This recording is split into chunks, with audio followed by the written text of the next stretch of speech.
face paint, yellow hair, done. And then maybe lose some weight. I don't know. 48 characters means I need to remember 48 characters and actually care about 48 people in a movie. We want to watch at least a recent one. My movie is 2004. Yours is 18 something. So I think my movie beats your movie. Oh my goodness. I can't even... It makes me uncomfortable just thinking about like certain scenes in the movie. I dropped the tab because of you. Oh man. Pick it up, KG. I'm joking. You're running out of resources, man.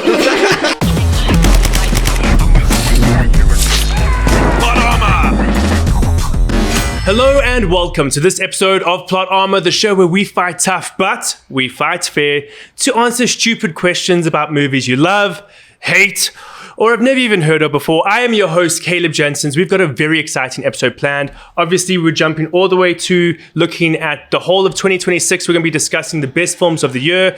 We're then also going to be talking about cosplay and which movie characters are just impossible to cosplay, as well as finally, what movie you don't want to, eat while you watch. That's terrible grammar, but you know what I'm trying to say. But before we jump into these questions, I am going to introduce your gladiators. Starting to my left, he's the low-key legend who directs with cosmic shape crafting worlds so slick you'd swear he stepped straight out of the Matrix gate.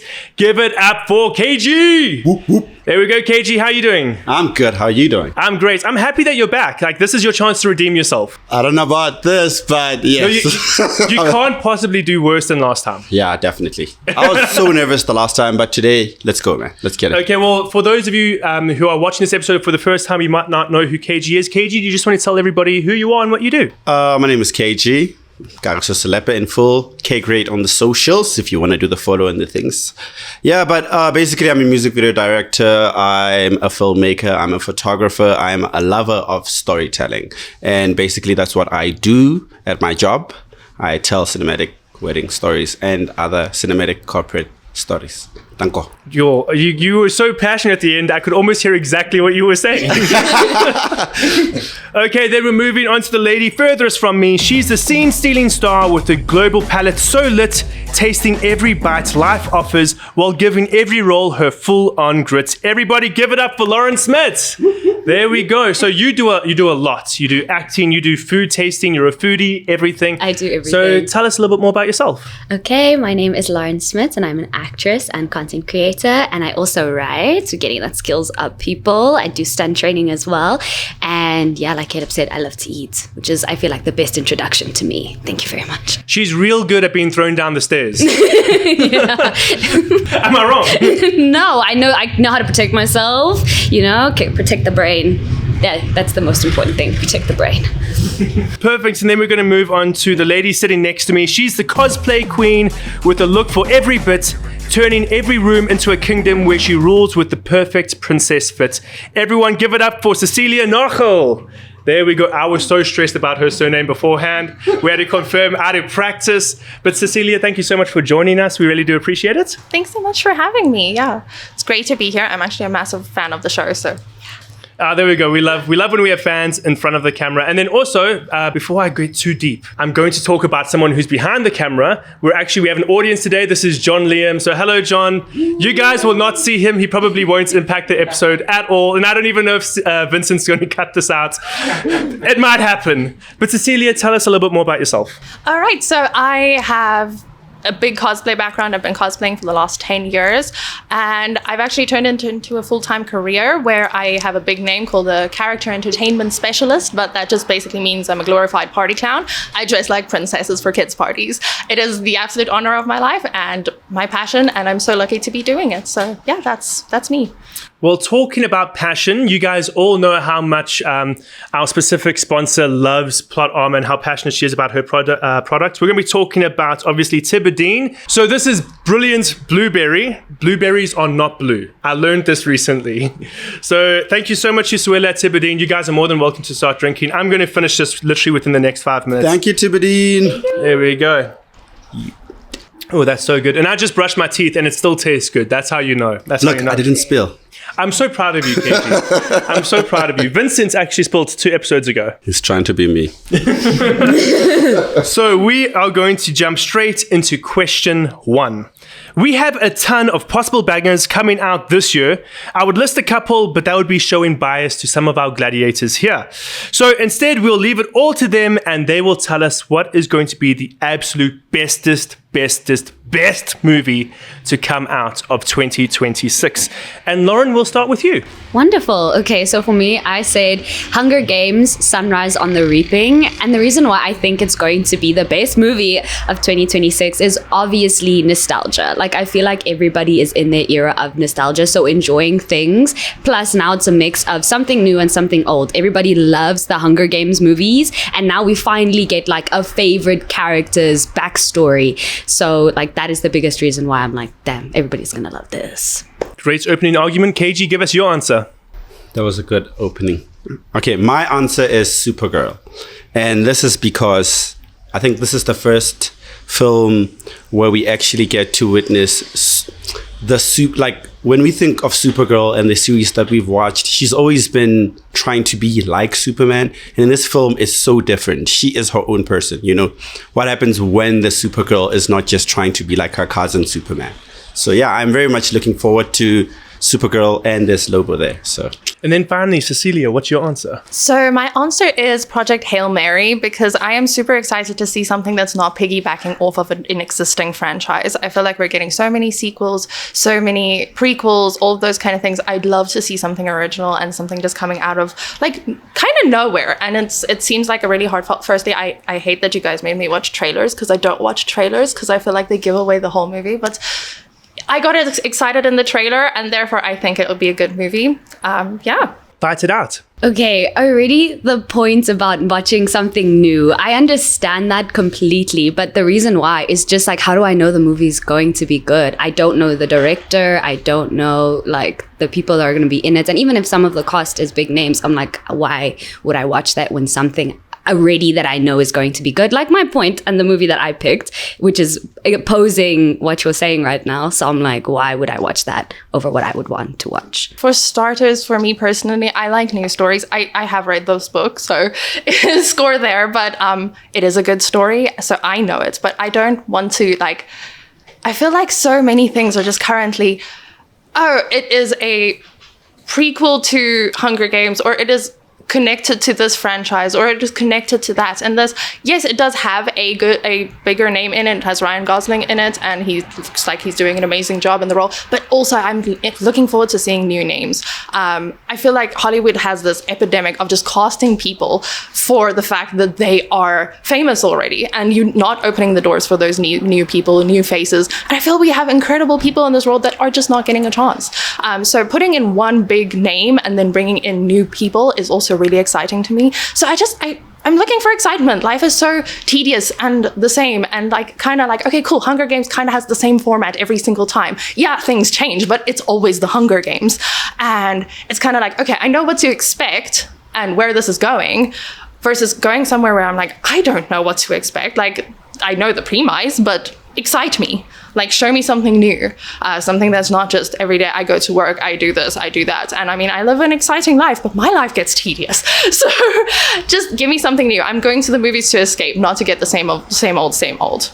Okay, I'll start off by saying, I'm sorry, guys. I know I struggle. I know my weakness. I struggle to articulate things. Hence, I wrote them down. They're on my phone. So I'm just going to check points. A bunch of the stuff that you guys already mentioned, yeah, I will, what's the word? You see, already. I will emphasize. Look, Hunger Games is a prequel. We are tired of prequels. Hear me out. Now, this is like another story where we already know how it ends. So do we really want to watch a movie if I already know this happens? So do I really need the backstory? As much as you say, look, it's our favorite characters, we want to see that, but we could live without another Hunger Games. Okay, I hear what you're saying, but I don't agree with that. So as someone who hasn't read the books, and a big reason why I tend not to read books of the bigger franchises is because I want to watch the movie first, and I don't want it to mix my opinion or be disappointed when it's not what I expect. So for me, I haven't read the book, so I only know like a bit of what happens in the context of this one. So when I was obviously looking for more information about arguing my point, because I'm right, was because in this Hunger Games, it's also going to be different because it's another quarter quell. So like the the third movie in the series, which is the best movie, The Last Hunger Games, which was a quarter quell, which made it more interesting because they know, okay, there are different things that people want to see. And in this one, there are 48 contestants instead of 24, which adds a layer to what we expect is going to happen. So there are different elements that make it more exciting. But to bring it back to the point of it being the best movie of 2026, because that's what the question is really, because how many people are going to be watching for it to be the best, because also what these industries are also looking for is highest grossing, what will make the most money, and that type of stuff as well. So I think because there is just such a big fan base and such, not just from the books but also from the movies, it is just so huge that that will be the reason why it's the best. Can I say, look, the themes are the same. We've seen all the other movies.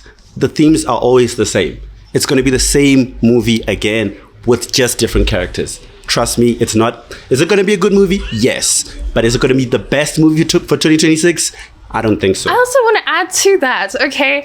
48 characters means I need to remember 48 characters and actually care about 48 people in a movie. I struggled to do the first Hunger Games to care about everyone. You ended up caring about like 3 people, and even Peter started falling behind because it's like, oh, do I really care? Because Rue was more important, okay? So I just feel like it is going to be the same, and I'm going to have more characters to keep track of. And also, it's not something, I'll watch it at home. I'm not going to go to the cinema to watch the next Hunger Games. Might do it for Supergirl. I don't know. I didn't watch Superman in the cinemas. But I might do it. I don't know. But I'm definitely like looking to go watch this movie. Like Project Hail Mary, I'm going to look for like watching it in cinemas. It's got like, just from the trailer that I hate that I watched, already amazing like cinematography, amazing looking like things. I'm so excited about this movie. They've revealed things that I did not want to know yet, but I'm excited to see that on the big screen. Versus I've watched the Hunger Games trailer, I watched the Supergirl trailer. I'm like, I'll watch that at home. It's gonna be okay if I watch that at home. I don't need the perfect sound system. I don't need a massive screen. I'll be okay watching that at home. So to me, I just feel like something that's gonna be the best movie is gonna have a big like cinema draw. So that's important to me, yeah. Well, KG, make this your final argument. Right, beautiful, Cecilia, beautiful. Project Hail Mary, is it going to be a good movie? Like, you literally contradicted yourself. We need new names. We need new people. Ryan Gosling is obviously a big name, and one of the reasons why I'm going to watch that movie. Did I know about it? No. But because of Ryan Gosling, I know about it. And you know what's another big factor that makes your movie kind of a little bit, not movie of the year? Look, it's going to be a good movie. I'm going to watch it, but maybe not at the cinema. There are other things I'll be like, I'm going to go watch Odyssey at the cinema. I'm going to go watch Supergirl at the cinema because everybody is. Your film, I've already seen the film. It's already been spoiled in the trailer. That's the first red flag. Is it going to be a good movie? Yeah. Is it going to be a movie best movie of 2026? I don't know. Even critics are already criticizing it because of the trailer. You know, critics that have read the book, fans of the book. I don't know if you're a fan of the book. The real reason I'm going to watch it. It's going to be a good movie. Sure, I'm going to enjoy it, but I don't think it's going to be the best movie of 2026. Supergirl. And look, I'm a big fan of characters like Lobo. It's going to be the first time I get to see that character, and the casting is done well. Oh my gosh. And then Supergirl, she's her own person for the first time. We're getting a movie like that. Look, I know you guys are talking about originality and all of that. I think this is her origin story. This is why we must go watch this movie. And this is why a lot of people, when we finish the year, I'm going to come back to this episode and this comment. Whether Caleb picks Project Hail Mary or The Hunger Games, which I don't think is going to be the best movie of 2026. Look, we all picked good movies, but Supergirl is definitely a film that's everybody's going to be like, oh my gosh, that is the one. Cool. Lauren, your answer? Or your closing arguments. Closing arguments. I feel like I've made all of the points that I want to make, but I will reiterate everybody is obsessed with nostalgia, especially in 2026. That's why the whole 2016 thing is coming back. And I think that's why a movie that is nostalgic and still new, granted it has the same plot points like you guys referenced, but it is still different and it's new cast members, new actors we're also going to be seeing for the first time. So I think bringing the element of old and new together is what's going to sell people and getting butts in seats, and the reason why it's going to be the best movie of 2026. Then finally, Cecilia. Okay, so I will stand by what I said. I think people are hungry for something new, something original, something that they haven't seen yet. Honestly, yeah, I'm really excited for it personally, and I feel like it is something that is going to get people in cinemas. They use Ryan Gosling as a drawing point, yes, but the rest is new. So that's one drawing point, and I can say that about both of your movies as well. There is one drawing point or one actor that they are using to pull the people in, and the rest is going to be just the movie speaking for itself. So I am excited about it. I am really standing by this, that I think it's going to be a fantastic movie in terms of cinematic release, in terms of critics' choice as well, those kind of things. I'm looking forward to it, and I think it's going to be an exciting thing, yeah. And there we go. Okay. Oh, Darth Vader is officially out of batteries. He's not making any noise. Been working too hard. Good night, sweet prince. Okay. Fact checker. Yeah. Hello. He's wearing a white shirt. He doesn't want to do calling it. for you. Okay, just a few things, mostly on Hunger Games. Interestingly enough, like you did mention that the movies stayed good. They actually have a little downstairs of Rotten Tomatoes, which isn't everything, but upon what I could see in the time I had, each Hunger Games movie's Rotten Tomatoes is lower than the one that came before. Also, I don't know Yes. if you fact checked this. I can't hear you because you're so, I don't know if you fact checked this. You said the third film was with the protocol. I heard that and I was like, I'm going to say so much on the Hunger Games. The third film is Mockingjay Part 1. Is that what you're referring to? I meant the fourth one. Okay, so Mockingjay Part 2. Two, Okay. yes. So I caught that. I'm like, you know what? They'll know. Okay. Second thing is Sunrise on the Reaping. This is just interesting. Is based on a book that Suzanne Collins wrote less than a year ago.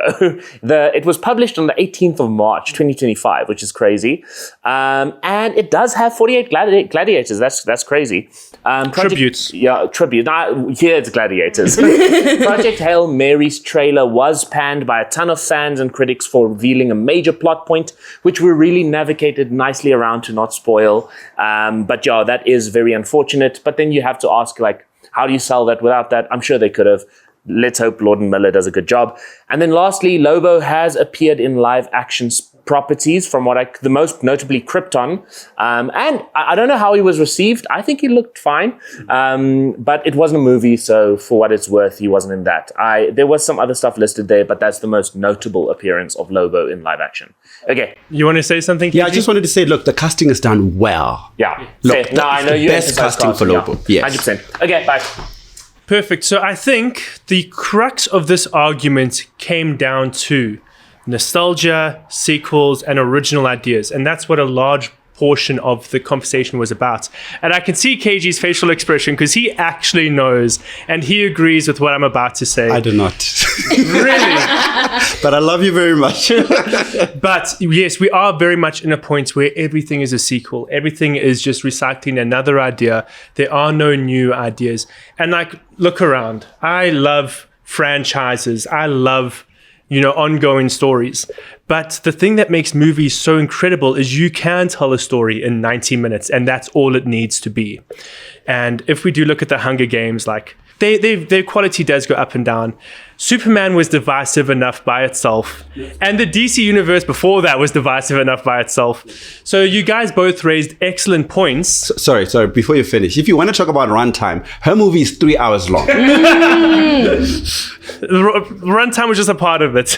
But yes, I do think, Cecilia, you win this one. I love the way that you spoke about original ideas. And yes, you brought up the nostalgia aspect of it. But I think people are actually getting over the nostalgia train as well. Like, you watch The Flash, they throw in random nostalgia for no reason just because they're hoping to get cheap nostalgia bait. Nostalgia bait doesn't replace good storytelling. That's my opinion. Sorry, can I just add one more thing? Look, KG's doing a great job of hosting this I'm so episode. sorry, guys. I'm so sorry. Like I said, the reason I had notes is because I forget things. Like, your movie is literally just world building at this point. I enjoy that. It's like, that's something I enjoy. So I'm like, yes, more of that. Give me more of these people and these characters. I get invested, and I love it when a world is that big and there's more people. I like being invested in that. I genuinely completely agree with you. I love world building, and despite what Rotten Tomatoes says, The Hunger Games, the last one, was my favorite out of all the films. That's great, but you didn't win the points. That's okay. Moving on to question 2. Many people think that cosplaying is simply buying an outfit from the costume store and throwing it on. Those people are freaking stupid. Okay, it takes a ton of hard work, and with certain characters, it can be borderline impossible to pull off. So tell us, what is the least cosplayable movie character? KG, we'll start with you. Why are we starting? Guys, give me a second. Okay, you know what? Wait, do you No, want to we can start with me. I want to show you guys an image. Just move a little bit more forward as well, so you're talking. Sorry, I want to show you guys images. I want to show you guys some pictures. What does this look like? What does this look like? Oh, nah. What does this look like? Oh, look at that! Oh my gosh! Yes. Anyways, my cosplay. This is the best opening argument where nothing is said. I will show you later, John, and other audience. Anyways, the question or the argument is that who is a difficult cosplay? Nah, just to put it nicely in my own words. The English is finishing. Anyways, yeah, which character is difficult to cosplay? And I chose Professor X, and I will tell you guys why later. Anyways, the other contestant didn't get their chance. Oh my gosh. Cecilia, please go. Okay, so the character I chose. Okay, first of all, let's just start with this. As a cosplayer, I can tell you anything is cosplayable. Cosplayers are the most audacious people you will ever meet. They look at things that people take years and study years for, and they're like, yeah, I could do that. Yeah, I know it's animated. I could do that. Yeah. So I really went looking for something that is hard to recognize if you don't, even if you try and do it well, it's hard to recognize. And as well, the basic concept of the character is absolutely impossible to cosplay. And that is 22, specifically 22 from the movie Pixar Soul. There are, of course, all of the souls basically look the same, but specifically 22 is a very, weird one to cosplay because she has no spark. She has no defining trait. So that's why I chose 22, and I'll tell you guys about that more soon. I'm watching you, KG. And then Lauren. I'm clocking it, nice. Okay, so the character I picked was All Might's true form when he's after his accident that he has, and he's super skinny and gaunt. And don't get me wrong, I obviously also saw the images that you just showed us about and I also agree with you, cosplayers are amazing. They can literally do anything, even if you think it's impossible. You'll see a video of them building whatever it is they're building, and then the transformation, you're like, how did you do that? So I do agree with you on that. But the reason why I picked All Might and his true form, because I feel like his muscular form, there's so many people have done that, and it's a lot easier to do, I find it, even though cosplay is definitely not easy. I think just accurately, because that's also the part of the question, is doing it accurately, is just the way how emaciated his body is. And I feel like that is not necessarily that I can change or that a cosplayer can specifically change. Yes, you could use contours and very specific FX makeup to reach that goal, but it is not easy to do that. Okay, Fight it out. I just want to show us more photos. KG, I need you to look up a Professor X cosplay, because there are many. There are several really good ones. I love it. I love it. Really good Professor X cosplayers. And also, it is one of the few cosplays that are accessible to wheelchair users. Yeah, I mean, all you need is just a wheelchair, right? No, it's not that. It's something that's there are many wheelchair users that feel like they can't cosplay because they're in wheelchairs. This is one character that's literally out there here, this is yours, enjoy. And you're like, no, you can't cosplay that. I'm like, as a normal able-bodied person, that would be offensive, yes, but that's like me dressing up like Tiana. It's not gonna happen. So that, first of all, it happens a lot. It's not hard to cosplay. And if you really wanted to, you could get a wheelchair. They even have them at Comic-Con for users. And then in terms of All Might, are you saying there's okay, first of all, body type is not cosplay. You cannot cosplay a body type. Anybody can cosplay regardless of their body type. That's the cool thing about cosplay is you don't have to look exactly like the character to cosplay that character. So in terms of body type is not a cosplay. Contouring can do the tricks. All of those kind of things can do the tricks. There are guys that, of course, work their minds off to build muscles so they can be accurate superheroes, but it's not essential. I can cosplay one character or another character regardless of what my body type looks like. because that's what cosplay is about. It's about including everyone. And then the other thing is just like, it's easy. I'm sorry. I see like All Might's true form so often as like a casual cosplay with face paint. It's something that happens all the time. It is really easy to cosplay. So Fair enough. That's so fair. I think okay. You make really valid points. I'm sorry. No, you make passion really point here. No, you're someone who's experienced in that. As someone who doesn't do cosplay or has never tried to do it, like I have no idea what I'm talking about.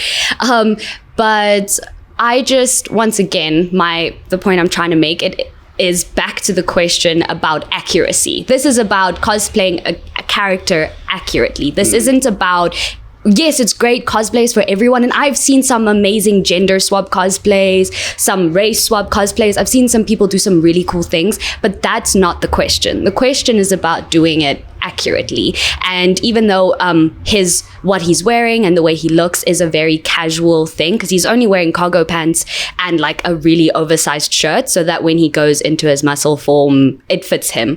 And I feel like even having that effect can be very difficult, because now the clothes is too big, because that's the aesthetic of what it's supposed to look like for the character. And now it's like, okay, if I put on something that's too big for me, it's just going to fall off of me. But because like the way that his body is weirdly contorted, the way his neck is, his limbs are longer than you, like the proportions of his body is just strange. So I feel like in that aspect, it wouldn't be an easy cosplay to do accurately, even though it's something people do like in a normal cosplay, like a easygoing cosplay. I just want to check the question. I'm so sorry. Is it the least cosplayable character or accurate cosplay? Am I referencing the question wrong? I think the question was the actual question. What is the least cosplayable movie character? Okay, then I'm understanding the question wrong. Okay. So it's not necessarily about accuracy. So sorry. That's okay. Then You know what I'm going to the question do? I want to differently. argue for my point though, because I just argued go ahead. against theirs. Okay, so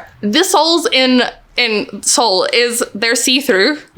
They change color the entire time, and they like 22 doesn't have any defining traits. Like the main character, I can't even remember. I watched this movie once, but I remember just looking at these characters like, this is one movie I can't cosplay from. Congratulations. But even that guy, he has the hats, he's got the mustache. Like you can recognize him. 22 you can't recognize. Like it's literally just a blob. It's a colorful blob. And even though what you showed me, most people would be like, what is that? Like, that's nightmare fuel, don't get me wrong. no, good, Cecilia. But it's not even trying to be the character really, because there is no thing that you can cosplay to be that specific character. You could be any soul by dressing up like that. It's my turn. Yes, but it's also time for your closing arguments. All right. No, okay. Because I was letting you guys still go at it. Look, You don't get points for being a gentleman. I thought Shiri was not You get points for debating. All right. Look, I showed you a picture of a costume. You can get that costume. Nah. I don't know much about a cosplay. This is your world. Nah. But I was coming from my world. Let's come from the world of KG. Nah. All right. There's a costume. I found it online. Put it on. Bah, done. You are the blob. You are the soul. And then you, my guy, face paint. Bah. Yellow hair. Done. And then maybe lose some weight. I don't know. Lose some weight. Put on a tie. White shirt. Done. I know who you are. I can see you from a mile away. I don't even have to go to a cosplay event or Comic-Con to know who you're cosplaying as. But now, you're just a bald guy in a suit on a wheelchair. I'm not going to say that's Professor X. I'm going to be like, oh, that's a dude on a wheelchair. Oh, do you need me to help you? No. You see, that's why I'm saying I think it's difficult to cosplay Professor X. That's why I choose Professor X. Because of my argument. Like, I think when you do cosplay, you will tell me, you know this is your world. It must be someone you can just recognize from seeing, like, oh, okay. It doesn't even have to be in the context of I'm in the environment, right? Or does it have to be? No, not at all. If I see you at the mall on a wheelchair. People cosplay background characters. Yes. People cosplay juror number 3 in things. Like, people cosplay anything. There's a girl who walks around with a ghost costume with a sign that says your favorite character. That's her entire cosplay persona. Like, you can cosplay anything. And honestly, the only thing that I would give you is that if I saw a bald person in a wheelchair with a suit, because I'm careful of like assuming something, I'd say maybe Agent 47. On a wheelchair, did he get shot in the leg? Oh my gosh. Because you have to be careful. Yes, this is why it's difficult. But you can customize the wheelchair with the cool X rims. And you're like, yeah, that's Professor X, done.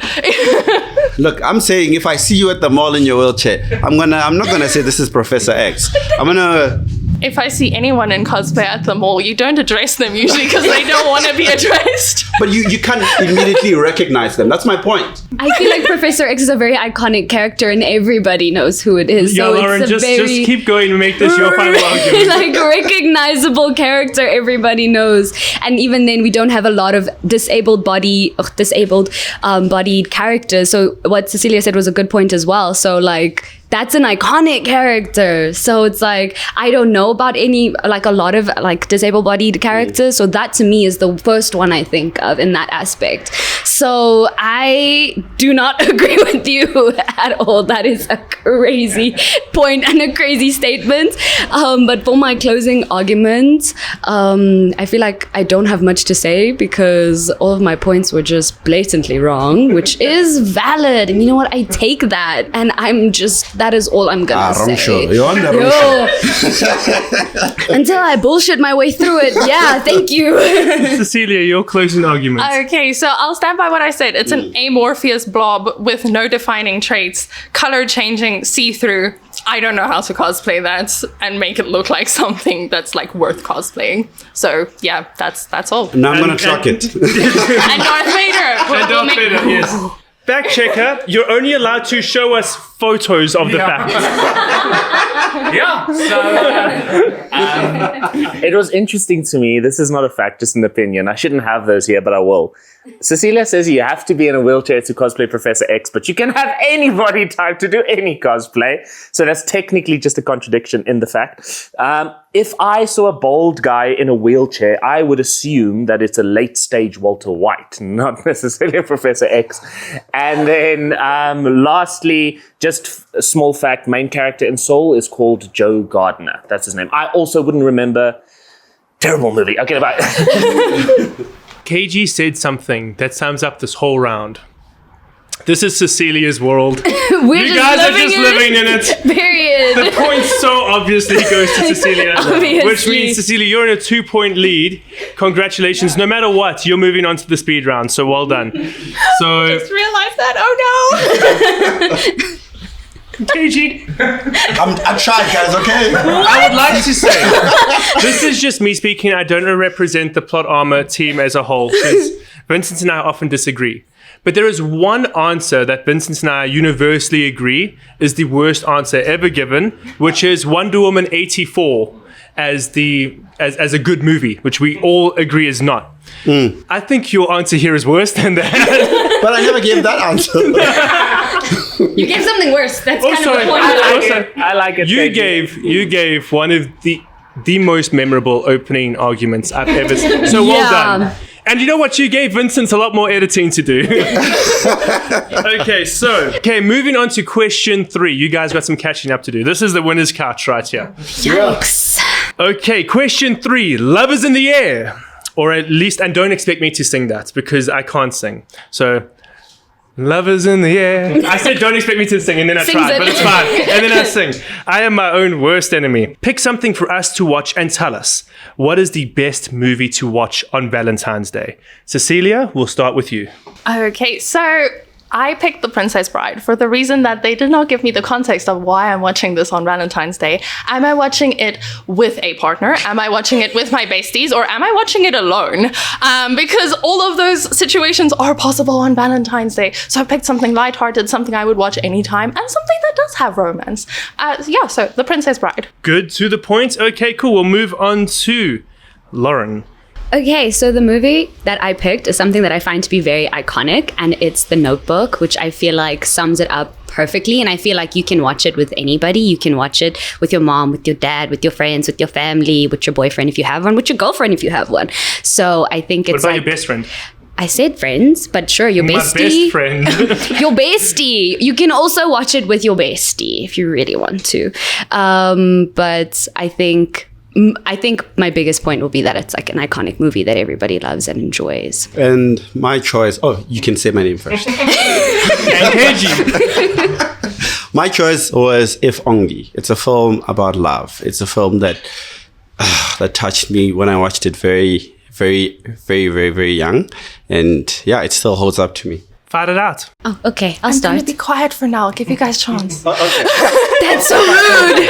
That's so rude. We are obviously handicapped because The Princess Bride is Caleb's favorite film.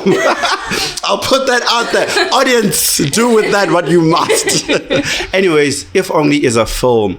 I mean, the theme is Valentine's. And yeah, we must talk about love. If Only is a film that's so beautiful. That shows how this guy literally has to see or lose the one he loves, and he decides, okay, cool, no, I'm going to sacrifice myself for her. You know, she can keep leaving, and I will die on her behalf. It's a very beautiful film. We get so busy in life and with work, with everything, and we forget our significant others. But this movie says, calm down and remember what is important. Your significant other, your lover. Tango. Beautiful, KG. Please just speak up next time. That sounds so sad. Why would I want to watch something so sad on Valentine's Day? Don't get me wrong, The Notebook has ups and downs, and it's about two characters who have Alzheimer's, and the one is like trying to remind her about the love they had together. And that is beautiful, and yes, it makes me cry, but there are other moments in the movie that also make me laugh and have a great time, because there's like a big relatability aspect about their relationship is not perfect, and it's messy, and it's interesting, and it's filled with love and passion. And I feel like that's what I would want to watch, not something that would make me cry the whole movie and now I'm sad at the end of the movie. No, like you don't cry the whole movie. The movie is just like you're saying. Your movie also has aspects of sadness, but that sadness is met with romance and happiness and joyous moments. And back to your film. Your film is a beautiful film. I've never watched it before in my life. But I watched the trailer. Watch the trailer. You know the memes, I promise you. It's an iconic one, but it's old. We want to watch at least a recent one. My movie is 2004. Yours is 18 something. So I think my movie beats your movie. Okay, let me pop in here. Both of your relationships are terrible. I'm sorry. Like, let's just acknowledge that, like, the guy in The Notebook literally gets her to go out on a date with him by threatening to kill himself. Okay, It doesn't work, by the way. I'm gonna hang off this like Ferris wheel, and then I'm gonna like let go if you don't go on a date with me. And then they constantly yelling at each other, like the entire time. Every time they have like a slight minor inconvenience in their life, they're literally yelling at each other. It's not discussions. It's not anything like that. They are yelling at each other.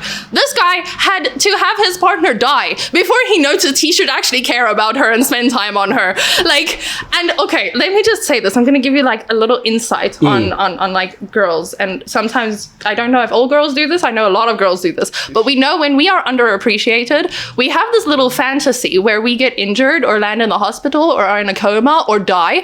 And everyone that was ever mean to us is so sad because they should have been nicer to us when we were alive. And that movie is literally just that in like a movie form. No, like, okay, and then why is your movie the best one? Why is mine the best one? Okay, once again, like I said, I could watch this movie anytime. Like, it is a movie that is so incredibly unserious and loves it. It's so fun. It's like, it's playful and all of these things. And it's not trying to sell to you that like, this is the best couple that has ever existed and we should all model our relationships around this relationship. Like, no, it doesn't try and do that at all. And now let's acknowledge Valentine's Day as a day. It's highly strong. Like, the amount of fights I've seen on Valentine's Day and have been in on Valentine's Day, because you're not doing enough effort. You're putting in too much effort. You put so much pressure on this day. You don't put enough pressure on this day. There's always an argument. So watching a movie that's too serious is just going to add to that pressure. And it's just like, let's just have fun. Like, why are we all always so serious? Like, everything doesn't have to be so serious. Let's have fun on Valentine's Day. Like, Yeah, and let's have our iconic, memorable moments that we can quote and meme and have our inside jokes and all of those things. That's like real romance to me. It's like, this is a thing we share. And yeah, sure, other people are going to know the inconceivable. And my name is Inigo Montoya. You killed my father, prepare to die. Like, everybody's going to know that, but you're always going to connect that with Valentine's Day. How cool is that? Like, yeah, I just feel like it's just so much fun. It's so low pressure. It's just the perfect movie to not like put so much pressure on this day that already has so much pressure on it. Everyone's definition of love is different, and everyone's definition of romance is not the same. I'm sorry that maybe sometimes you fought with your significant partners on Valentine's Day, but some of us, we love deep. We love like, that's why If Only touched me. But only if your partner dies first. No, not if my partner dies first. Look, the point that I'm trying to drive across here is, sometimes we get so busy. I'm not saying that your partner is not important. Look, but you, like, what I'm trying to say is that drop everything and just, like, not drop everything. Obviously, you can't drop everything. But remember what is important. This movie is all about that. It's like your partner it took for them to die for you to realize.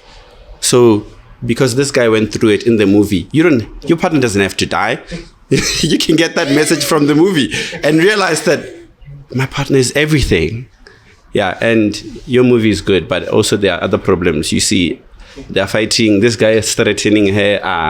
Can I also say that I don't think that the couple in the beginning... Make this your final arguments. I don't think the couple in the beginning is the same couple as the ending. I'll be honest. Like, I don't see the connection between them, because the last couple would do anything and love each other so incredibly much that they will die at the same time.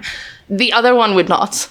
Like, they should not have ended up together. Honestly, in my honest opinion, they're not good for each other. Wait, which characters are you referring to? I'm talking about the young Ellie and Noah versus the old Ellie and Noah.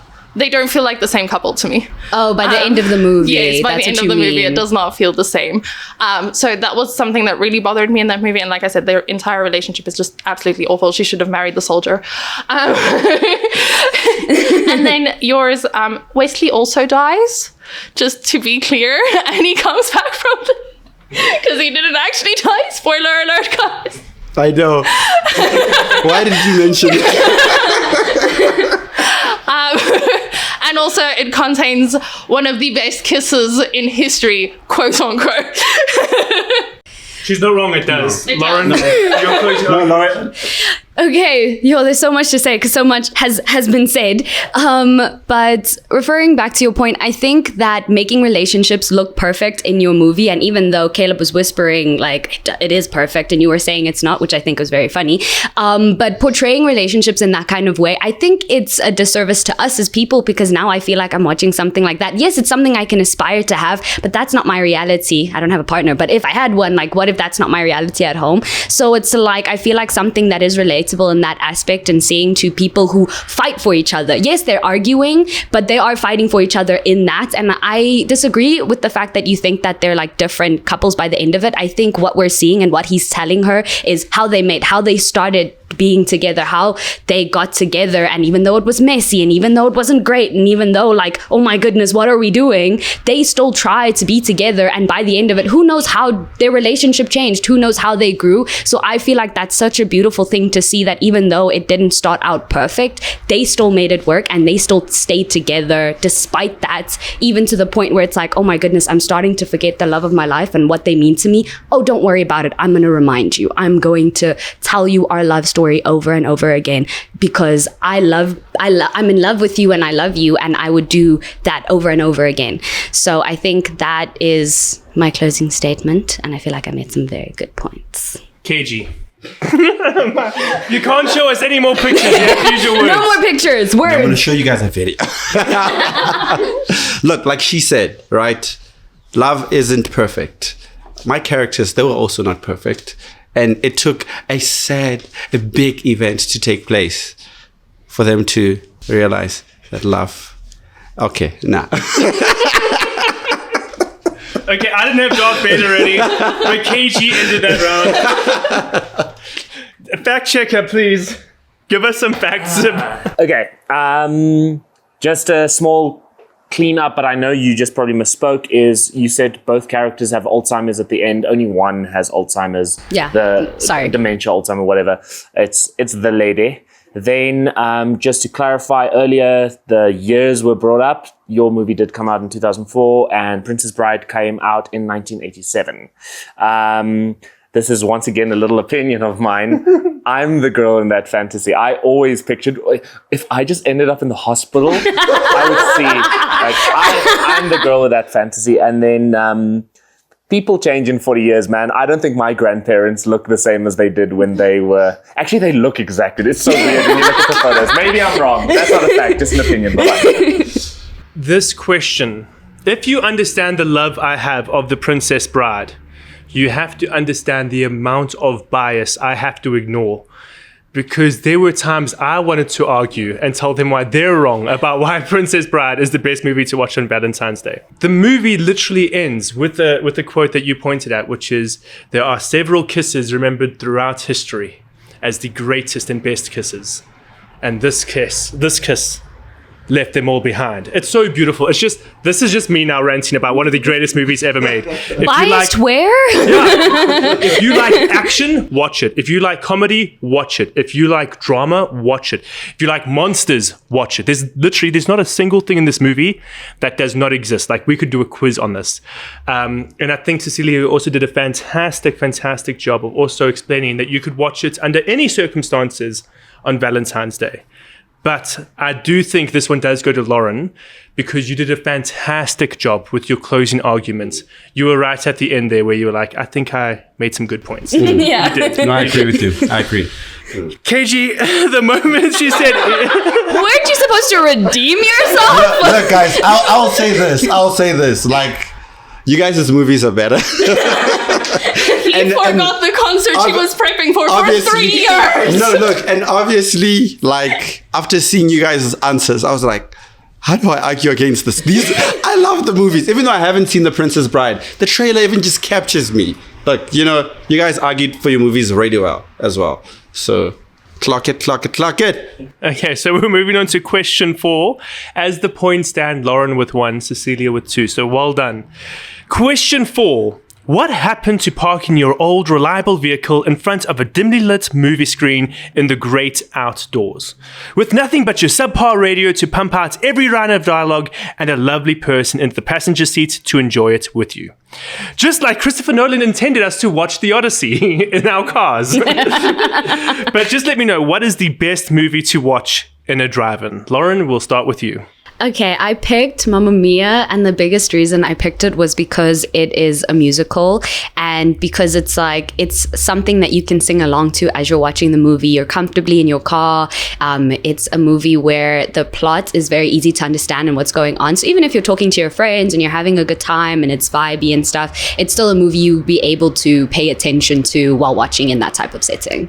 KG. The film that I picked was A Quiet Place. It's a horror, and we're outside, and there's a bunch of other people. Like, I love watching horrors with other people just to see their reactions. It's such a good time. And A Quiet Place plays with sound. So lovely. When you're outside and then there's a branch makes a noise or whatever there, and you're like, it's the monster. Oh, no, it's not. Okay, we're good. Yeah, A Quiet Place. Cool. And Cecilia? Okay, so I picked Grease for many of the same reasons that you picked Mamma Mia, but also because picking Grease would mean that it is an immersive experience doing it in a drive-in. So there is literally a drive-in scene in Grease. And also the sound isn't that important. They sing, but it's not like, wow, sound, like it's an old movie. The sound isn't that important. So listening into on your car radio is absolutely fine. Grease for the immersive experience that it is watching it on a drive-in. Fight it out. Okay. Maybe I'm saying this because I don't like horror movies, but A Quiet Place in that setting I don't get, because even when I've been at a drive-in, it is busy. Like, there's constantly people like talking and walking around, and it's like just like you said, an immersive experience. So, and I feel like A Quiet Place is a nice movie to watch when you're in a quiet room and then a random sound comes. But now I feel like it's louder than you expect it to be in that environment. So I don't think the movie will be as effective to be scary in that environment, because that's the whole premise of it, is sound, like you said. And yeah, I don't think that environment is the right setting for that movie. I hear you. Cecilia, do you want to say anything, or should I go? I do have something to say. Okay, if I am going to watch a horror movie while sitting in a car, would it not make sense to watch a horror movie about a car? Like, just make it more. Like, why are you watching it in the drive-in specifically? Like, I mean, watching Christine in a drive-in would be like, why am I doing this to myself? It's like watching Jaws in the ocean. Like, why am I doing this? But watching The Quiet Place, it just didn't make sense to me because they aren't in a car, except it's like the end. Like, there's no reason for it. And like she said, it's so loud. It's so busy. Like, yeah, and you need to focus on A Quiet Place. You cannot focus at the drive-in. Okay. All right. I hear you. And then Mamma Mia, love it. I loved Mamma Mia. I'm a musical girly at heart. So one of my favorites, I absolutely like when I rewatched it for this episode, I was like dancing to it, having so much fun and everything. But I'd rather watch it in a restaurant, like have like live people come in and dance and like it could be so much fun. Versus with a drive-in, I'm like, I want to watch this in Greece. I don't want to watch this in a drive-in. So I feel like just adding to like, why are we doing the drive-in specifically? If we have cinemas, like you're doing a drive-in for an experience. It's like the outdoor movies. You do it for an experience. So make the experience a full experience. Like make it feel like you are in the 50s where that was like the most popular thing to do. I just feel like Greece is just the answer to that. As long as you don't like try and make out with a girl that doesn't want to make out with you, like Danny. Let's not do that. Okay, I'll start by saying I have not seen your film before, but I did watch a trailer of it. It is. Katie, I did not watch The Quiet Place until this, so there's no excuse here. It's okay. It's okay. And I've also never had the experience of a drive-in cinema. But I'll still say this. I think A Quiet Place, it's as much as you guys do say, it's audio, it's mainly, like I said, it's mainly audio focused, you know. But not only audio focused, like the film is such a great scene. It's like you're looking at the film and you're enjoying the horror in a different setting, as opposed to like you guys say, a cinema. It's not like we have to only watch like immersive musicals or like romances at a drive-in. We could also watch horrors, guys, and they can be a good time. I've never done it before, and I think it'll be a great thing. And as opposed to watching like a musical where everybody's just singing along and it's just loud and it's just no. Let's watch something that's different, something that's quiet. It's going to make us feel not just excitement, but also other emotions like fear and suspense. I think, yeah, A Quiet Place will still be a great film to watch at a drive-in. I don't think so, because I think the movie is quite boring at the beginning. Like, I think that's why it's nice to watch in a theater, because then you actually get a quiet place. You get the whole name because it's so quiet, and until they make a noise, and all the action happens like more specifically at the end of the movie, you know, and they do set up some really nice plot points where it's like, okay, we're going to show you there's this nail specifically in the floor, and then like, oh my goodness, something's going to happen when the action happens. Great. So they do set stuff like that up, but in a drive-in, like, you're not going to be experiencing that, in my opinion. And to come back to your point where you said you'd rather want to watch Mamma Mia in a restaurant, not everybody is as confident to dance in front of a group of people, you know? I don't think, okay, maybe I think I have more confidence than the average person, but a lot of my friends or people that I'm surrounded by are very shy people, but they would want to sing along with the songs. So even if the audio is crappy or not great from my car, I know word for word, and so do my friends, and so do a lot of people, because that's just the type of movie that Mamma Mia is. So it's like dancing and singing in my car where I'm comfortable and I don't have to worry about people watching me, and even if they are, I'm still in a confined space. It's more fun and it's more enjoyable than doing it in a restaurant where it's like everybody is watching me and I want to sing along, but now I feel too shy to do that. But I do agree, who wouldn't want to be singing Mamma Mia in Greece? That peak. Cecilia, make this your closing argument. Okay, so resist the urge to sing. No, I just feel like creating an immersive experience, because that's what people go for. Like, you want to be experiencing something. Every premiere we do, everything we like go to, everything's just about like the full experience of why are we doing this the way that we are doing this. So to me, just like taking that setting where this would be natural for the characters to be doing this, you become one of the characters. It's like the extension of the movie past just like watching it and actually experiencing it as well. And you can still sing along and you can still dance along because like I said, resist the urge to sing. It's so hard. I love the music in this, and I would also be singing and dancing and whatever, but I'd also like be fine not to sing and dance because I'm one of the characters and this is fine. So yeah, I think I just love to see this movie in the drive-in. I think it would be so exciting. Can I just make one more point? No. It's your closing argument. Go. Yes. So you can make your point in your closing argument. Yeah, I like the fact that you guys say a drive-in. Look, if it's a drive-in specifically for this film and we make it the experience for this film, that it's not like you guys say a drive-in is loud and all of that, but if the experience is made for the film, it'll literally be a great one. Like, not people would know that we're not supposed to be loud, we're supposed to be focused. And if you're coming to a drive-in where we're watching A Quiet Place, definitely you come into that setting with the idea that, look, I'm here for horror. I'm here. It's a little bit of a slow burn, but it's still a good one. And as opposed to you guys, a drive-in, sure, it's a Mamma Mia, it's a great experience for like singing and all of that, but you could also just watch a music video, might as well, because you guys just want to sing and stuff. So watch a music video at a drive-in. Yay! That's me. Lauren, would you like to give us your closing arguments? Yes.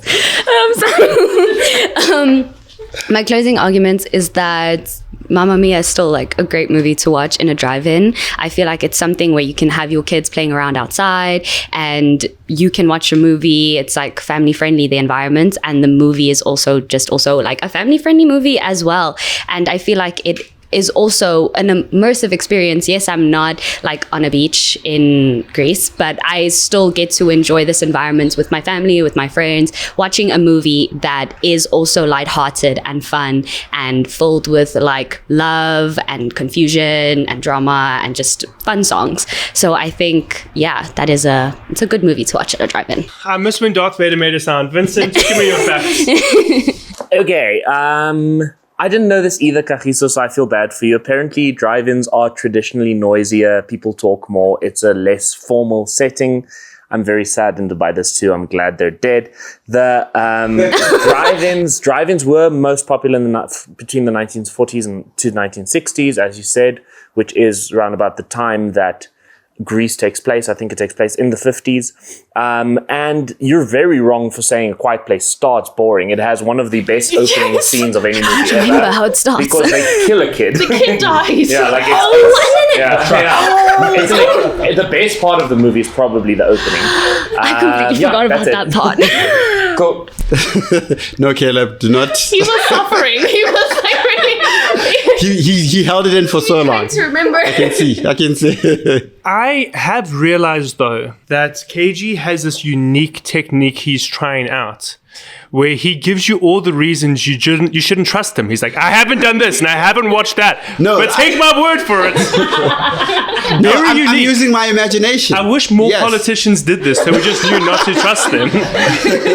Says it outright. No, look, as someone who hasn't experienced these things, I use my imagination. So my imagination clearly I also betrayed want me. I want to know what hacking drive-throughs everyone is going through, where you guys also like, do you guys just not have normal car speaker systems? Like audio in cars is not bad. Like you really screwed yourself over a little bit by going, the music's not important in my musical. No, I didn't say it's not. The music is important, but the sound, like it's not. Like how do I listen to my music without sound? In like Greece. Crying out loud. The drive-ins I went to in Durban were fantastic. They were quiet. People knew how to behave. I don't know what hellhole you guys go to. But I would like to say I think Cecilia did the best job explaining why a drive-in is appropriate.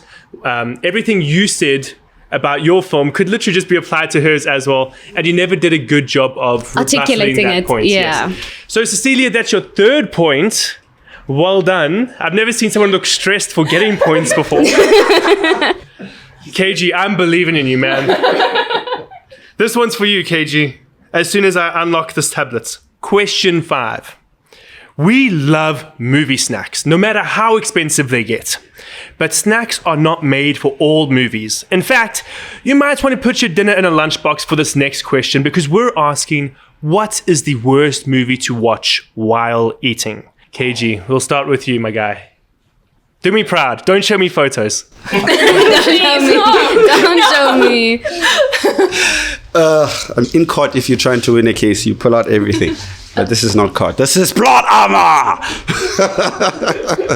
Anyways, the film that I chose that I think it's like really gross.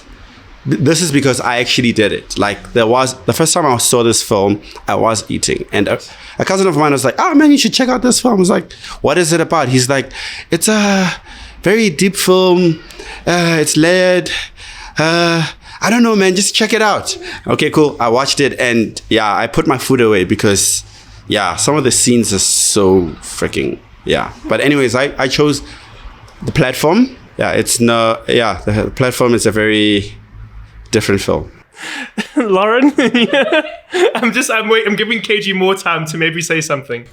Okay, so the movie I picked, oh my goodness, I can't even, it makes me uncomfortable just thinking about like certain scenes in the movie. And the movie I picked was The Substance, which is, I feel like even within the movie itself, they do a good representation of using food even to gross you as the audience member out, and the sound. So I feel like auditory and visual, they play with that in the movie. And as someone who watched it, I was like, oh, why is he doing that? This is making me so uncomfortable. Even if I wasn't eating food, but just watching it, I was like, ew, that's so gross.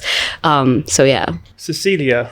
Okay, so I obviously like old movies, guys. This is so clear. So I picked The Fly. It is, I think, one of the movies that like there are so many like visceral memories of this movie in my head because of gross things that happened in it. And some of the movies that I watch today, I'll still be like, that's just like in The Fly. I hated that movie. That being said, this was the hardest question I ever had to answer, guys. I have the strongest stomach apparently, and nothing can get between me and my food because I will eat watching anything. It's fine. So I'm giving you guys really like giving it on a silver platter to you that I really am not that grossed out by movies. But this movie has some scenes where I can like remember, oh yeah, I can imagine someone would be grossed out by that. Ooh, I can imagine someone would be grossed out by that. So I had to go through like someone else's perspective to give this answer. And the only reason like I really went, can I go into like argument versus like, because it's body horror and body horror. No, you'll talk about that. Okay. But yeah, so I do have reasons that I went specifically for this one versus like a more modern adaptation, but I'll get to that in like next time. Cecilia did what we just call a humble brag, where she's basically like, I've got enough points, so here's a silver platter for you guys to catch up. Here you go. Thank you, Cecilia. Yeah, okay. You're a star. Fire it out. All right, look, The Platform was one of the films. No, not The Platform. Your movie. What it's called? The Substance. Yeah. Substance is a really good film. I enjoyed it so much. I loved it so much. But it's not a film that's really gross. There are weird things like close-up shots that can draw you out of the reality. As like you'll get a close-up shot of this guy eating, and then this combination of sound that's exaggerated. You'll get shots of double eye, weird things. If anything, it feels weird. It feels really weird, but I don't think it feels gross enough. As opposed to The Platform, an experimental film that is meant to feel, that has elements of realism. And if you look at the scenes like your film, they play with sound and they play with visuals. There's a scene where all these people are eating the same food. Some of the, so disgusting. The food is, oh my gosh. No, go to a dustbin right now, grab that food out, eat it. Is that not gross? That is literally the food that they're eating. It's so disgusting, combined with the shot will be a wide shot, and they will not throw you out of that realism, like in your film where they just punch into a close-up to show you that he's eating a shrimp, and then it's a shrimp. It's normal food. It's not disgusting. You can eat it. I can eat it. We can all eat it. But we're not eating out of a garbage can. We're not doing that. And with the combination of the sound and at some point they killed a person and they ate him. That's disgusting. I'm not eating and watching that. And your film is a good film. I like the story. And it is gross, but I wouldn't say gross, disgusting, because it doesn't have anything to do with food. It has more to do with the scientist who is becoming even more and more grosser as time goes. He's just ugly, if anything. It's not gross.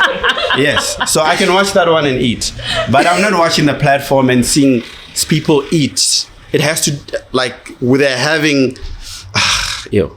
Yeah, my film, I think the platform is like so disgusting. Don't watch that film. Also the psychology of it as well, like the whole setting where they are, it's gross. It's not nice. You're not eating through that movie, trust me. We can try afterwards, but yeah. To get back to your point, you're referencing one specific scene, which I get, which is, I think, the first thing people think about when they think, oh, like that's what people would think is gross. But I don't think you need to specifically see something or see someone eating for it to gross you out, or for you to be like, while I'm eating, this is making me uncomfortable per se. Because I will say, even like at the end of the movie, when like a whole body transformation happens and like that within itself is like super gross, and there's I don't know how much, I don't really want to spoil the movie. Spoil the movie. If you haven't seen it, I'm sorry, it's too late. Yeah, and it's a really good movie, you should watch it. But even when she's that weird thing and she has the mask on her face, and the way her teeth looks and the way she smiles, and or the way the blood sprays like over the whole crowd, yes, it's like kind of, it feels caricatured.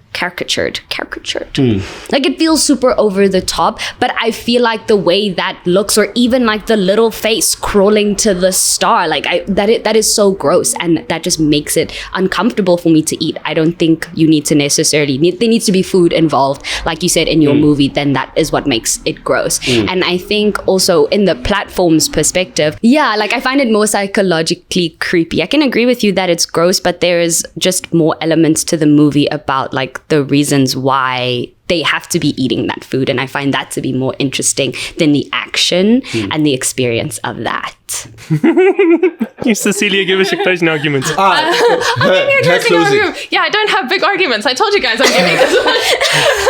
Okay, so the only reason I picked The Fly versus The Substance, because they're both pretty gross to me in terms of, okay, I find physical effects more gross than like CGI. So because The Substance had so much CGI in the beginning and I only got the physical effects by the end, which were brilliant, I felt like it took me too long. I would still be able to eat up until that point, kind of thing. The food is done.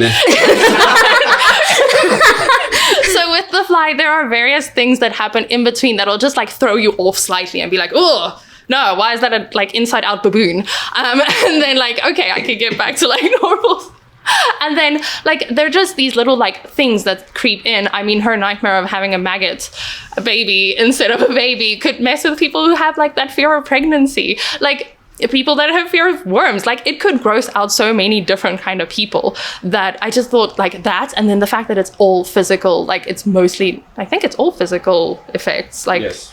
Yeah, no like computer generated anything. It just like to me felt more like more often than like seeing, like I said, by the end of The Substance, I was also like, that's a bit much, but it's because of the physical effects. Like I really adore physical effects. So yeah, that's the only reason I didn't choose your movie. And then, yeah, I didn't watch yours until now because I don't, like, I watch things while I'm working.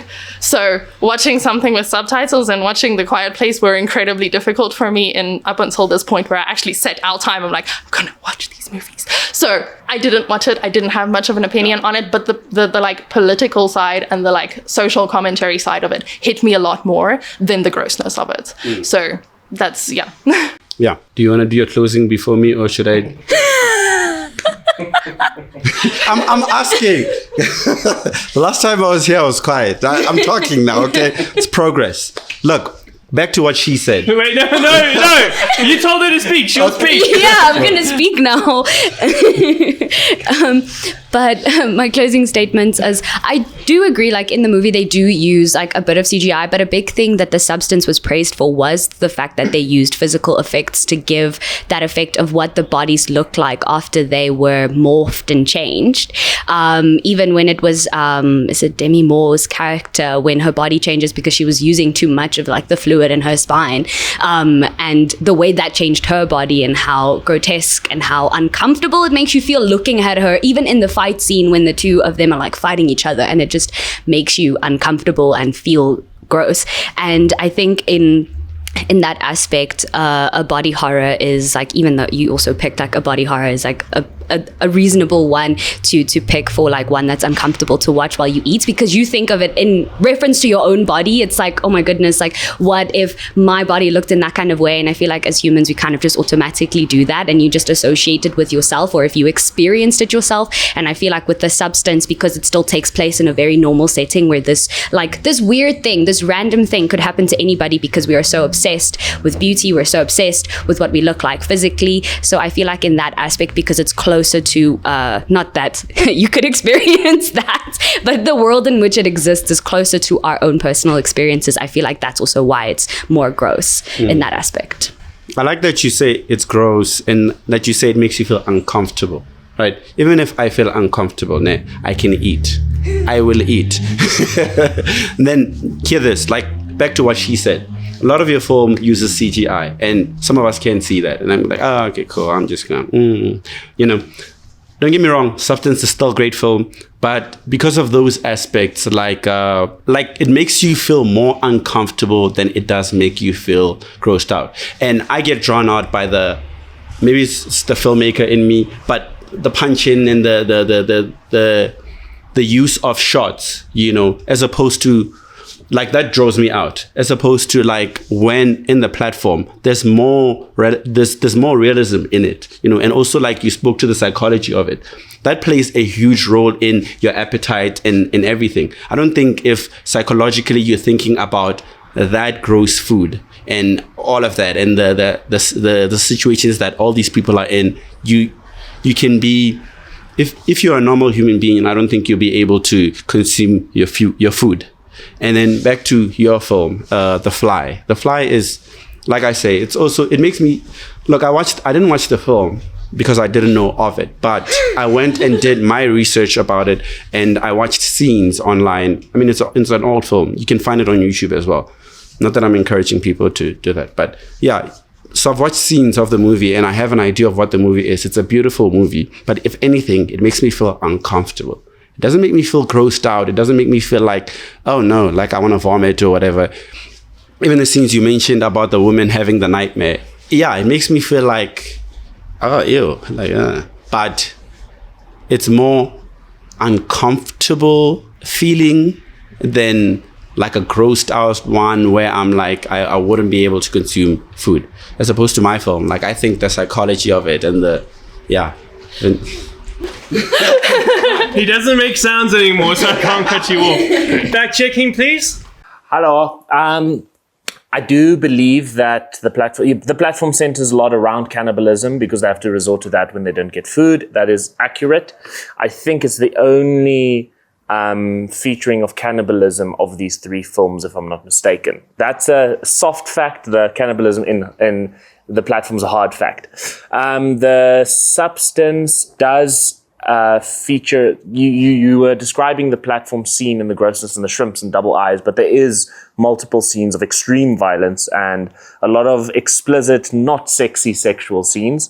The Substance was very much praised, probably more than anything else that year, for its practical effects, and old Demi Moore and the mangled body towards the end were both practical, along with a lot of other things. They enhanced it with CGI, but the use of practical effects you could not ignore. It's not like, where they film Spider-Man in a costume and then replace him. They actually use what they film a lot. So, yeah, that's me. Thank you. I'm going to talk about KG's debate style again because he didn't show us pictures this time around. Thank goodness. I didn't want to see pictures of what he was describing. But he made a lot of sound effects. And I won't lie, the sound effects got me. And so, You grossed me out when you were talking. I was like, there's a rubbish bin on the corner of the road. And just because of you made, like, my tummy's uneasy right now. Just listening to you, I was like, I might have to disappear quickly. I'm sorry. And so, for your great use of sound effects, not necessarily debating, you will be getting the point. Well done, KG. But I still stand by, even if this can be off record, I still think that The Platform is a movie that, because look, it's based on realism. And it plays on your psychology, man. You're not going to eat. You got Trust the me. point. You don't need to keep. You got it, bro. You got it. Okay, Lauren. Calm down. It's okay. Man be acting like he's hosting this episode. My first point on this show! I made it! After arguing 10 questions, KG finally got a point. A win is a win. A win is a win. And now, KG, it might be time for you to try win another question, because if you don't, you will be removed. Yeah. Oh God, we have another. So we're moving on to our speed rounds now. I've never done a speed round. Please explain the rules. I will explain the rules. Cecilia is definitely moving to the speed round with 3 points. In order to figure out who's going into the speed rounds as well, you two will do a quick speed round showdown to decide who's entering the speed rounds with her. This does not count as a point. It just counts as an entry into the speed rounds. Yes. So the way the speed rounds work, I will ask you a question. The first person to give me the answer, they claim that answer. And then they have 20 seconds to make an opening statement on the go. The other person has their 20-second opening statement, and then you have 15-second rebuttals, and that's it. In total, you are speaking for 35 seconds. Great. If there is a hook to the question, for example, a this or a that, I will let you know. How many questions? No, you guys are only arguing one, and then we will go into the proper speed round. So, let's figure this out. What is the bigger crime? Texting or talking in cinemas? Texting. KG, I heard you first. Look, when Lauren you're went, texting. yeah. No. Enthusiasm. Good enthusiasm. I'm already thinking about the clock, Yes. guys. Okay, so you will obviously then have to take up talking. KG, your 20 seconds starts now. You can't interrupt him, and go. Look, when you're texting in the cinema, first of all, it's dark. Now there's a light over there. Why am I seeing a light there? And then now there's a notification. It's either ringing or vibrating. Vrr, vrr. It's disturbing me. I'm trying to focus on my film. I'm trying to watch Supergirl. Okay? Like, stop texting in the cinema. Don't text in the cinema. Yes. Lovely. Thank you. Time. KG's example only works for one specific movie, Supergirl. If you're watching any other movie, text as much as you want. Lauren, your 20 seconds starts now. Okay, the reason why I think talking is bad in a movie, it's because, like, even then in an audio way, like, I'm trying to pay attention and I'm trying to listen to what the movie is saying, and now these people are just yapping and they're loud or they're laughing and it's bothering me and they're not paying attention to the movie and it's irritating me as well. So I think that's not necessarily a fun thing to experience in a movie environment. And then Time. Yo. KG, your 15 Look, seconds. if people are talking in a movie, sure, fair, I get it. It's annoying. I've experienced it. We all have. But look, I'll try to ignore it and focus on the movie. I already have a hearing problem, so I read the lips. So Yeah, but you have the same point you also said when there's interrupt him. Oh, sorry. KG, you got 5 more seconds. Go. Yeah, as opposed to texting, there's a light. It's annoying me. There's a notification up on Time. your phone. Sorry. Lauren, don't worry. Your 15 seconds starts now. Okay, but then that's just a light. The light from the screen, I would say, sometimes is brighter than the light from the phone on someone's phone, and not necessarily their brightness is all the way up. So if they're texting on their phone, I might not always be able to see it. And with talking, like, I will hear you talking. And you also made a reference to, like, oh, they need Time. Dang it. KG almost completely threw that by speaking about how bad talking is for his entire rebuttal.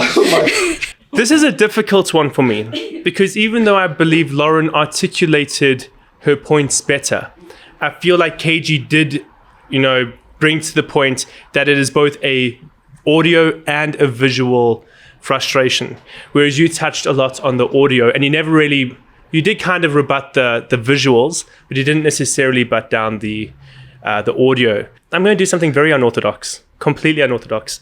You have a final 10-second rebuttal. Okay, and KG, your 10 seconds starts now. I lost my train of thought. But look, man, if people are talking in a movie, sure, fade. I'll just choose to ignore them. Like I said, I already struggle to hear. And even other people... Okay, stop. Lauren, your 10 seconds starts now. Okay, so the point I was trying to make about like yours also has a audio thing. So it's like if the audio is bothering you more when closing your phone or like someone texting on a low screen wouldn't bother you as much. Okay, that didn't make a difference. But, I didn't. But you know what it did? It highlighted an issue I had with KG's points, which is not everybody's deaf just because you have an audio issue. So I was going to let that one slide because I think you did a good job. Ready, I'm not going to lie. But no, you brought up being deaf twice. Maybe you can hear the words I'm about to say. Lauren's going through. Just because he made a bad point. The point was terrible. And he made the point twice. But you made the same point. Maybe you weren't listening right. I didn't hear it. Okay, so we are now going to move on to question one of the speed rounds, which is obviously between Lauren and Cecilia. So she is beating you currently by 2 points. We're going to be asking a total of 5 different questions, but if she gets to a point where she's beating you by more than 3 points and you physically can't catch up, then she does win the episode. Okay, so this was interesting that music videos were brought up earlier because now this feels on theme. Question 1. Which movie most felt like a music video? Guardians of the Galaxy. Good. Lauren, yours? Avengers. Okay, so Cecilia, your 20 seconds starts now. Okay, so for Guardians of the Galaxy, especially the first one, most people remember the music before they even remember the movie. And they remember him dancing more than they remember the actual song or whoever the hell sang it. It is a music video and everything is centered around music. Their romance is centered around music. His whole life is centered around music. His trauma is centered around music. Everything is about the music. Time. Good. Lauren, your 20 seconds starts now. Okay, the reason why I picked Avengers is because it has this big cinematic feel to it, and I feel like when it comes to a music video, you're trying to tell a story, and then the Avengers is this story that's so epic and so big, and then the way everybody comes together, it brings in elements of like characters you want to fall in love with, people that you want to see, people that you enjoy seeing in movies and in that environment, and iconic... Time. Cecilia, your 15 seconds starts now. Okay, well, I also have iconic characters in the same kind of action-packed sequences, all of those things.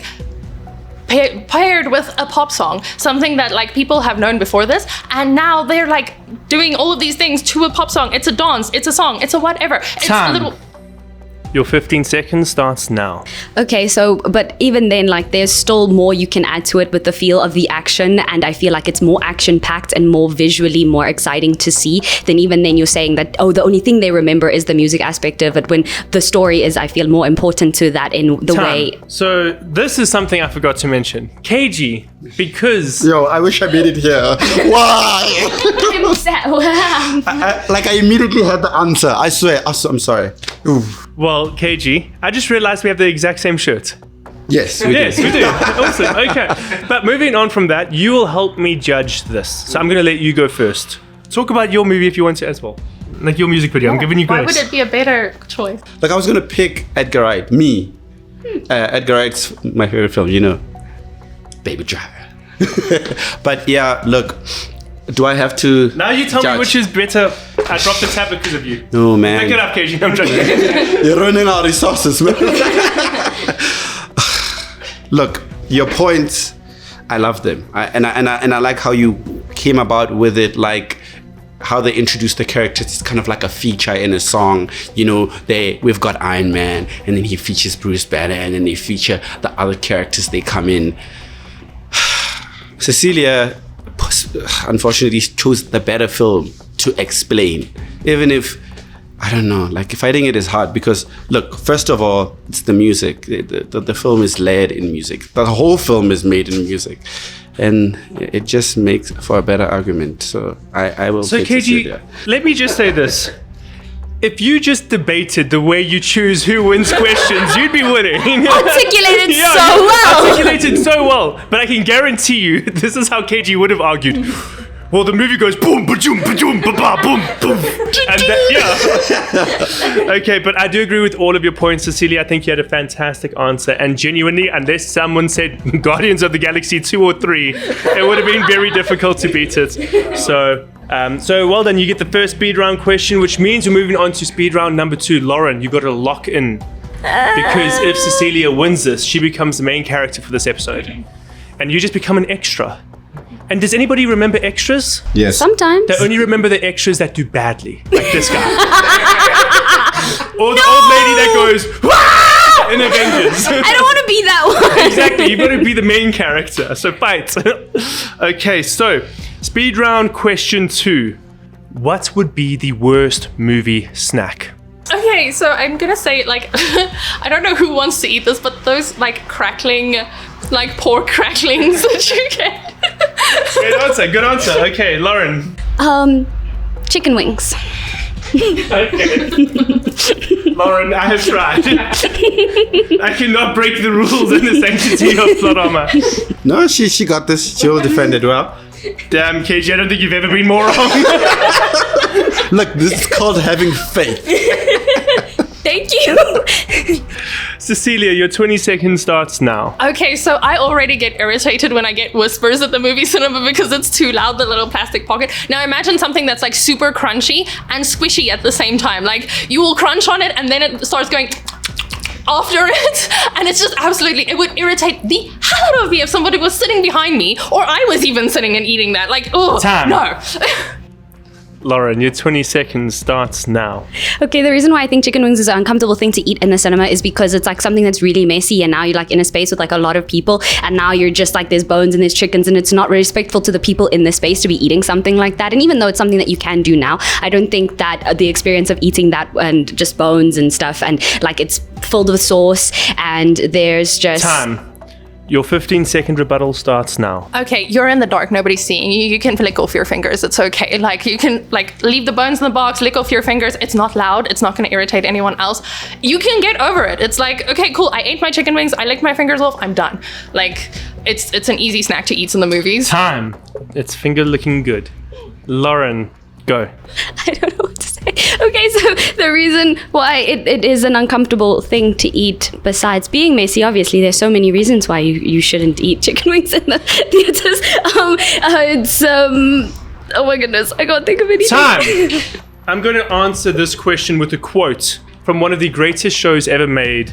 It's Always Sunny in Philadelphia. The smell! You forgot about the smell! I want to say the other part, but this is a family show. I do think no one will argue with me. And KG, what we're going to do is we're going to count down 3, 2, 1, and then we're going to say who we want to be the main character of this episode. And 3, 2, 1. Cecilia! There we go. We don't love you any less, Lauren. It's okay if you do. In fact, It would be valid after what I argued. I'm just full of wanting to put references. There's a scene in the original Teenage Mutant Ninja Turtles series where this one character's like, everybody hates me, and then the Teenage Mutant Ninja Turtles like, no, we don't hate you, and then Raphael is like, no, but I do. I hate him. So with that being said, Cecilia, well done. You did a fantastic We job. would crown you, but you already did. Yes, you She came came in. prepared. It's the crown, guys. It instills confidence. KG's gonna come with the tiara next time. I have one for you. Okay, got So this Cecilia, off. do you want to just any final closing statements you'd like to say? Let people know where they can find you, anything like that. Any projects you're working on? Okay, yeah, so I'm always busy with everything. So you can hit me up on Instagram, Facebook, whatever. You can look up Princess Maggie. That is my cosplay name. I also, if you are looking for something like entertainment-wise, kids entertainment, you guys have kids at home, it is Princess Maggie's Experiences. We are available everywhere, and we have an amazing website, which I'm very proud of. I built it myself, okay? www.princessmaggies.com. And yeah, so hit me up. I'm also, if you are interested in cosplaying, hit me up. I am happy to help out, help you find where you can find stuff, makeup, all kinds of tips like that. I'm happy to help out there. So yeah, hit me up. And then KG, let's move on to you. The man who doesn't give up, even when maybe he should. There should be a reverse Rocky, where eventually Rocky realizes, man, I can't beat Apollo Creed. But we support you, so keep never giving up. What do I do now? Do I just tell people Just about tell myself? people where to find you. Hi guys, my name is KG, and like I said, I'm a creative. I love stories, and my art for storytelling started with music videos. And if you're trying to find me, you can find me on social media at Life is K Great. He's been a little bit too humble. He's an award-winning music video. So, editor or videographer or both? Videographer. Award-winning music video videographer. So definitely check him out. He does also have an ongoing series on his social media where he's doing beginner to intro and videography courses. So if you're just wanting to learn how to use cameras and editing software better, then follow KG. That's how you sell yourself. Thank you, Caleb. Just that I kind of paused on doing that for a little bit because Don't say that. We were Don't say busy. that. We were busy, but I'm back. I'm going to post stuff. And Lauren, anything you'd like to say? Hi, my name is Lauren. You can find me on Lauren_Smith123 and on TikTok, lauren.c.smith on TikTok. And yeah, thank you so much, Caleb. Oh, she's so sweet. And then we'd love to thank Tebedien as well. I don't think I've finished a cup as quick as I did in this episode. So I'd just love to thank Tebedien as always. We say this at the end of every episode. This might be my favorite flavor, but it genuinely might. I've finished this thing so quickly. We obviously want to thank all of you guys for coming through and being on this episode. We really do appreciate it. We'd also love to thank John Liam, who decided to join us behind the camera today. He did such a good job of sitting quietly. You guys probably don't even know that he exists right now. You have to say something, otherwise it looks like we're not talking to anyone. Hello. There we go. So he is there. We're not crazy. He's not an imaginary friend. And then obviously the biggest one, we just want to thank God who makes absolutely all of this possible. We are now far into season 2. And again, none of this would be possible without God. So we really want to thank him and put him on a pedestal for making the show a reality.